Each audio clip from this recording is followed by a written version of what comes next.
మావోయిస్టులకు భారీ ఎదురు దెబ్బ తగిలింది. దాదాపు 29 మంది నక్సలైట్లు మావోయిస్టులని నిన్న అమ్ముజుమాన్ అడవుల్లో హతమార్చడం జరిగింది భద్రతా బలగాలు. ఇది మావోయిస్టులకు ఇటీవల కాలంలో భారీ నష్టంగా చెప్పొచ్చు. 2008 నుంచి కొంత నక్సల్స్ పైన భారీ దాడులు జరిగినాయి, దాదాపు ఒక 5-6.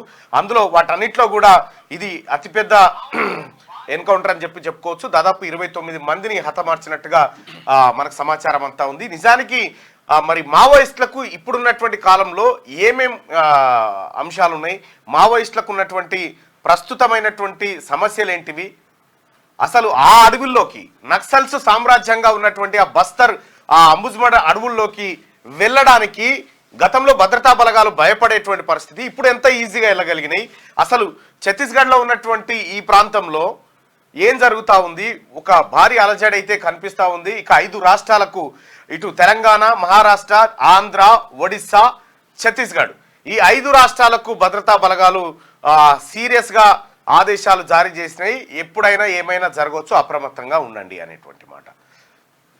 దీంతో కూంబింగ్ నిర్వహించినట్టుగా తెలుస్తూ ఉంది. భారీ సంఖ్యలో ప్రాణ నష్టం వాటిల్లింది. ఇక ఇటు భద్రతా బలగాల వైపు ఒక 2 పోలీస్ అధికారులకు కూడా గాయాలైనట్టుగా తెలుస్తూ ఉంది. వాళ్ళని ప్రత్యేక హెలికాప్టర్లో రాయ్పూర్కు తరలించినట్టుగా తెలుస్తూ ఉంది. మొత్తానికైతే తెలంగాణ రాష్ట్రం, అటు ఛత్తీస్గఢ్ రాష్ట్రం, ఇటు ఏపీ, ఇటు మహారాష్ట్ర, ఈ అన్ని కూడా ఒక్కసారిగా ఉలిక్కి పడ్డాయి మావోయిస్టుల పైన జరిగినటువంటి భారీ దాడి తర్వాత. అయితే మరి ప్రస్తుతం ఉన్నటువంటి పరిస్థితుల్లో అక్కడ పరిస్థితి ఏంది, మావోయిస్టులు ఎందుకు వీళ్ళ కంట్లో పడ్డారు, ఏం జరిగింది అనేది రజని మనకు మరి కాసేపట్లో అందిస్తాడు. రజని వచ్చిందా? రజని మనకు కాసేపట్లో లైవ్ లో అందిస్తాడు ఏం జరిగింది మావోయిస్టులకు సంబంధించినటువంటి అంశం అనేది. ఇక బస్తర్లో భారీ ఎన్కౌంటర్, 29 మంది మావోయిస్టుల మృతి, భద్రతా బలగాలు మావోయిస్టులకు మధ్య గంటన్నర పాటు భీకర పోరు జరిగింది. మృతుల్లో 3 తెలంగాణ వాళ్ళు ఉన్నారు. కమాండర్ శంకర్రావు, లలిత, సుజాతగా గుర్తింపు. ఇక బిఎస్ఎఫ్ ఇన్స్పెక్టర్, 2 జవాన్లకు తీవ్ర గాయాలైనవి.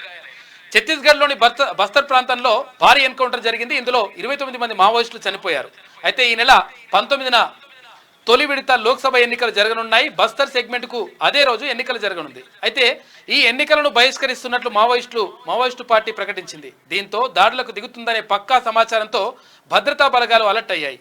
ఇక కాంకేర్ జిల్లాలోని అడవుల్లో బిఎస్ఎఫ్ డిఆర్జీ బలగాలు కూంబింగ్ ముమ్మరం చేసినాయి. అందులో భాగంగా 29 మంది మావోయిస్టులని మట్టుపెట్టినాయి. రైట్, మొత్తానికి 29 మంది మావోయిస్టులు మృతి చెందారు. భద్రతా బలగాలు మావోయిస్టులకు మధ్య గంటన్నర పాటు భీకర పోరు జరిగింది. ఇది మావోయిస్టులకు భారీ ఎదురు దెబ్బ. దీనికి సంబంధించి అసలు మావోయిస్టులు భారీ స్థాయిలో నష్టపోవడానికి కారణాలు ఏంది, అంబుజ్మడ్ అణువులు ఏంటి, అసలు అక్కడ ఉండేటువంటి పరిస్థితులు ఎట్లా ఉంటాయి, స్పెషల్గా సమ్మర్ ఎఫెక్ట్ ఎలా ఉంటుంది మావోయిస్టుల పైన, ఈ అంశాలు రజని మనతో పాటు వివరిస్తారు. Rajani, good morning. Good morning Mallanna. Good morning కాకా, వినబడుతుందా? Good morning Rajani. Good morning కాకా, వినబడుతుందా? వినిపిస్తుంది, చెప్పండి. నిన్న జరిగినటువంటి ఎన్కౌంటర్ నిజంగా మావోయిస్ట్ పార్టీకి చాలా భారీ ఎదురుదెబ్బగానే చెప్పాలి. 29 మంది ఒకే ఎన్కౌంటర్లో అమరులవ్వడం అనేది మావోయిస్ట్ పార్టీ హిస్టరీలో ఇటీవల కాలంలో జరిగినటువంటి వాటిలో చాలా పెద్ద ఎన్కౌంటర్గా దీన్ని చెప్తా ఉన్నారు. వాస్తవానికి కూడా ఛత్తీస్గఢ్ అబుజ్మాడ్ అడవులు అనేది మావోయిస్ట్ పార్టీకి ఒక పెట్టని కోటగా ఉన్నాయి. దాదాపు 2 దశాబ్దాల క్రితమే మావోయిస్ట్ పార్టీ అక్కడ జనార్దన సర్కార్ను ఏర్పాటు చేస్తూ ఒక భారతదేశ ప్రభుత్వానికి ఒక సవాల్ విసిరి ఆల్టర్నేట్ గవర్నమెంట్ నడుపుతున్నటువంటి ప్రాంతం అది. సో అబుజ్మాడ్ అడవులు అనేది మావోయిస్ట్ పార్టీ సెంటర్గా ఉన్నటువంటి నేపథ్యంలో ఇప్పుడు అబుజ్మాడ్ అడవుల్లోకి భద్రతా బలగాలు చొచ్చుకెళ్తున్న నేపథ్యాన్ని మనం చూస్తూ ఉన్నాం. గడిచినటువంటి వారం 10 రోజుల్లోనే 2 అతి భారీ ఎన్కౌంటర్లు జరిగాయి. ఇటీవల జరిగినటువంటి ఎన్కౌంటర్లో 16 మంది, నిన్న 29 మంది, మొన్న ఒక 5. దాదాపు ఈ మధ్యకాలంలో ఒక 50 నుంచి 60 మంది మావోయిస్టులు ఎన్కౌంటర్లో చనిపోయినారు. సో ఈ ఎన్కౌంటర్ నేపథ్యంలో వాస్తవానికి కూడా ఎండాకాలం అంతా కూడా మావోయిస్ట్ పార్టీకి సంబంధించినటువంటి నాయకులంతా కూడా రాబోయేటువంటి 6 నెలల కాలానికి కావాల్సినటువంటి నిత్యావసర వస్తువులు కానీ, ఇతర సామాగ్రి కానీ, లేదా పార్టీకి అవసరమైనటువంటి ఫండింగ్ కానీ ఈ కార్యక్రమాలు చేస్తూ ఉంటారు. అబుజ్మాడ్ అడవులు కాకులు దూరని కారడివి అని చెప్తా ఉంటాం మనం. చాలా దట్టమైన అటవీ ప్రాంతం, గుట్టలు కొండలు ఉన్నటువంటి ప్రాంతం, గుట్టలు కొండలు అడవులు. సో ఈ ప్రాంతంలో అసలు ఎక్కడ చీమలు కాదు, ఏనుగులు ఉన్నది కూడా మనం గుర్తుపట్టేటువంటి వాతావరణం ఉండదు. కానీ ప్రస్తుతం ఏప్రిల్ మే ఈ 2 నెలల కాలంలో ఈ ఆకులు చెట్లకు ఉన్నటువంటి ఆకులు రాలేటువంటి కాలం కాబట్టి పూర్తిగా అడవి అంతా కూడా ఒక రకమైనటువంటి డ్రై వాతావరణంలో ఉంది. అదేవిధంగా భద్రతా బలగాలు అది తెలంగాణకు సంబంధించి కావచ్చు, ఒడిస్సా, ఛత్తీస్గఢ్ వీటితో పాటు కేంద్ర ప్రభుత్వం సంబంధించినటువంటి భద్రతా బలగాలు ఇవన్నీ కూడా జాయింట్ ఆపరేషన్స్ నిర్వహిస్తూ ఉన్నాయి.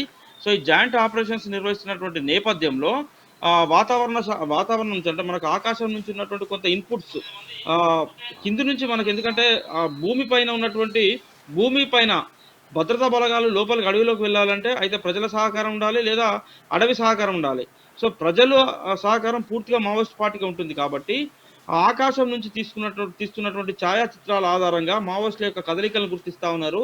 వాళ్ళు ఉన్నటువంటి ప్రాంతాలను గుర్తిస్తూ భద్రతా బలగాలకు ఉన్నతాధికారులు ఇస్తున్నటువంటి ఒక స్పెషల్ డైరెక్షన్స్ త్రూ వీళ్ళంతా కూడా వెళ్తున్న నేపథ్యం ఉంది. వెళ్ళి ఆ ప్రాంతాలను చుట్టుముట్టడం కొన్ని వందల మంది బలగాలు ఇక్కడ కూడా మావోయిస్ట్ పార్టీకి సంబంధించినటువంటి దళాలు 15 మంది, 20 మంది, 30 మంది, మహా అయితే 50-60 మందికి మించి ఉండే పరిస్థితి ఉండదు.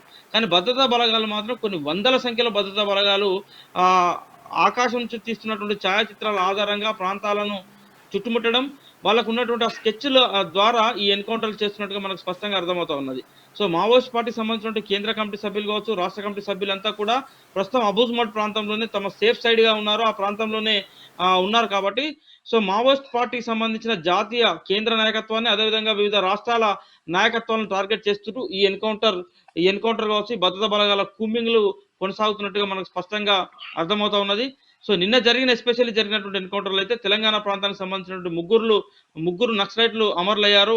ఈ ముగ్గురిలో భూపాలపల్లి జిల్లా చిట్యాల మండలం చెల్లగరిగ ప్రాంతానికి సంబంధించినటువంటి శంకర్ alias శంకర్. సో ఆయన చాలా సుదీర్ఘకాలంగా 90లలో 98, 99లలో మావోయిస్ట్ పార్టీలోకి వెళ్ళాడు. సో ఆయన ప్రస్తుతం మావోయిస్ట్ పార్టీలో అత్యంత కీలకమైన నేతగా ఉన్నాడు. ఆయన పైన 25 లక్షల రివార్డుగా ఉన్నట్టుగా కూడా చెప్తా ఉన్నారు. సో ఆయన నేతృత్వంలోనే నిన్నటి సమావేశం జరిగింది. ఆ సమావేశంలో ఆయన భార్యతో పాటు స్థానికంగా ఉన్నటువంటి దళ కమాండర్లు, డిప్యూటీ కమాండర్లు, సో వీరితో కూడినటువంటి దాదాపు 60 మంది మావోయిస్టుల సమావేశం జరిగింది. ఈ 60 మందిలో 29 మంది చనిపోయారు, 31 మంది మావోయిస్టులు తప్పించుకుపోయారు. సో దాదాపుగా ఇంకా ఒక 25 నుంచి 30 వరకు వెపన్స్ పోలీసులు స్వాధీనం చేసుకున్నారు. ఓ 3 పోలీసులు గాయపడ్డారు.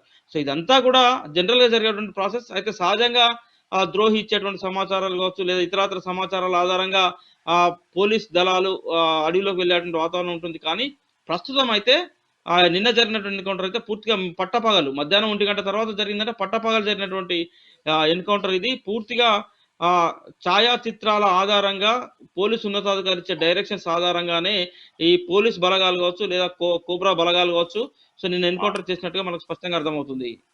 రైట్ రజనీ, ఒక మాట చెప్పండి. మొత్తం భారతదేశంలోనే మావోయిస్టులకు సేఫ్ జోన్ గా ఉన్నటువంటి మీరు చెప్పిన ప్రాంతం ఏదైతే ఉందో ఆ ప్రాంతం వరకు భద్రతా బలగాలు వెళ్ళగలిగినాయంటే ఇక మావోయిస్టులకు దాదాపుగా ఇక ఏది తమ షెల్టర్ జోన్ అనుకున్న ప్రాంతం వాళ్ళది కాకుండా పోయినట్టుగా అనిపించట్లేదా? అయితే మావోయిస్టులో ఇప్పుడు మనం దీన్ని 2 విషయాలుగా చూడాలి. సో మావోయిస్ట్ పార్టీ ఏం చెప్తా ఉన్నదంటే మొత్తం ఇటీవల జరిగినటువంటి ఎన్కౌంటర్లో ఒక ఏడాది కాలంలో ఎంతమంది మావోయిస్టులు చనిపోయారు, ఉదాహరణకు ఒక 300 మందో 200 మందో మావోయిస్టులు ఎన్కౌంటర్లో అమరులయ్యారు అనుకుంటే దాదాపు రిక్రూట్మెంట్ అంతకంటే బలమైన స్థాయిలో దాదాపు వేలాది మంది రిక్రూట్ అవుతా ఉన్నారు, పార్టీలోకి వస్తా ఉన్నారు. 300 మంది 200 మందిని కనుక వీళ్ళు పోలీసులు కావచ్చు లేదా ప్రభుత్వాలు హత్య చేసినట్టుగా అంటే వాళ్ళ భాషలో చెప్పాలంటే మావోయిస్టుల భాషలో ఇది హత్య చేసినట్టుగానే చెప్తా ఉంటారు వాళ్ళు. సో 300 మంది మావోయిస్టులను హత్య చేసినట్టయితే 3000 మంది కొత్తగా మేము రిక్రూట్ చేసుకుంటా ఉన్నాం. అంటే రోజుకు మావోయిస్ట్ పార్టీ యొక్క బలం భారతదేశంలో పెరుగుతా ఉన్నటువంటి విశ్వాసాన్ని వాళ్ళు వ్యక్తం చేస్తా ఉన్నారు.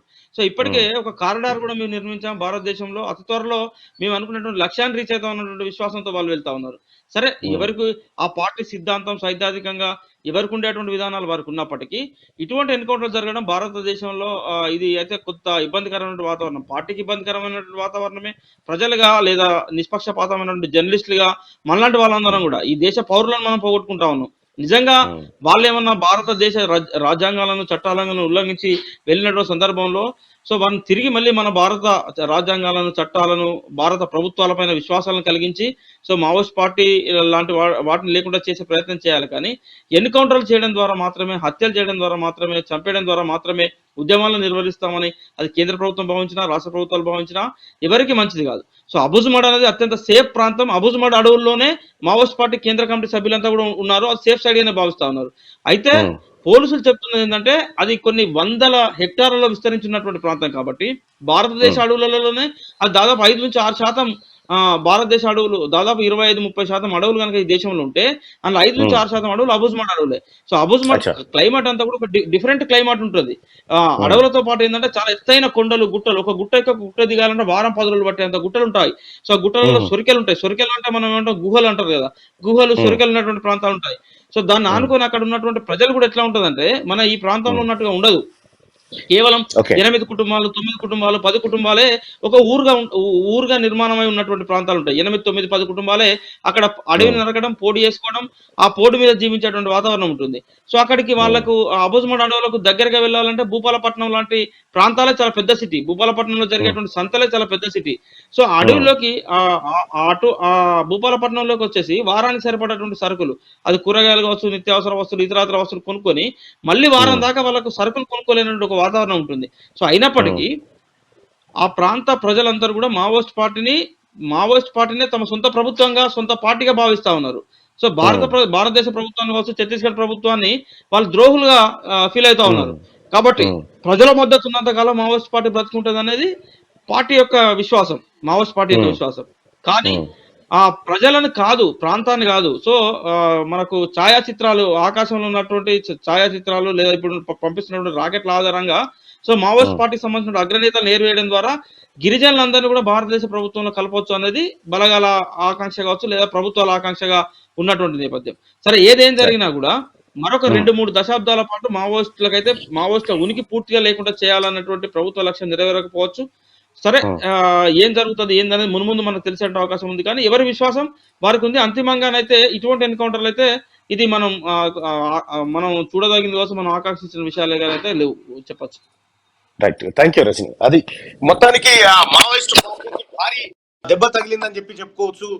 ఈ ఎన్కౌంటర్ ద్వారా దాదాపు 29 మంది మావోయిస్టులు మృతి చెందడం ఇది భారీ సంఖ్యలో ఆ పార్టీని నష్టపరిచింది. అయితే కమాండర్ శంకర్రావు చనిపోయాడని చెప్పి ఫోటో ఇస్తా ఉన్నారు. ఇతను కమాండర్ శంకర్రావు కాదు అంట, సూర్యపల్లి సుధాకర్ అయిన పేరు.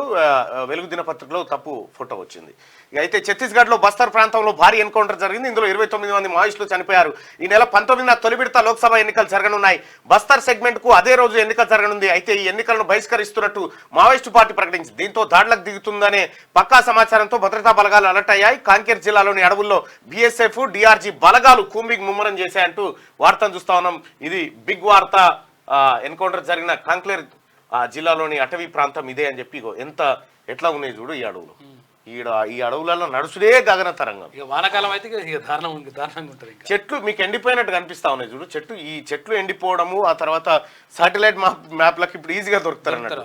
అయితే మావోయిస్టు పార్టీలో చేరడం వల్ల మీకు వచ్చే లాభం ఏంది? యువకులు కూడా ఆలోచించుకోవాలి.